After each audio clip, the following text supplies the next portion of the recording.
જાગૃત નાગરિકોએ જણાવ્યું કે માછીમારો દરિયા પર જીવન જોખમમાં મૂકીને મહેનત કરે છે, છતાંય તેઓને આધારભૂત સુવિધા મળતી નથી।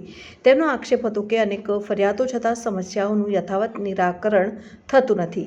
રિપોર્ટર સબીર ગુલામ, ન્યૂઝ 7 ઇન્ડિયા।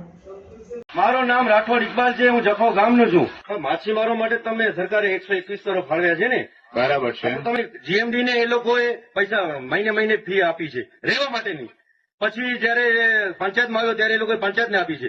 હાલમાં જીએમડી આ તો પોતાના ગોડાઉન છે ભાડે આપેલા છે, માછીમારોને નહીં સાહેબ। માછીમારો માટેની સંસ્થા છે, માછીમાર નથી। ફિશરીઝ વિભાગ જખોની બંદરની જે કંપની છે એને 4 લાખથી વધારે પૈસામાં મહિનાના ભાડે વાર્ષિક ભાડે જેટી આપેલી છે, પ્લોટો આપેલા છે। માછીમારોને એક સાહેબ એક પ્લોટ નથી આપેલું। આ ફિશરીઝ વિભાગ છે માછીમારો માટે છે કે ખાનગી કંપનીઓ માટે છે? ફિશરીઝ વિભાગ માછીમારો માટે જ છે અને એના માટે જ આપણે માછીમારોને એક ફૂટ આપવામાં નથી આવતી જમીન।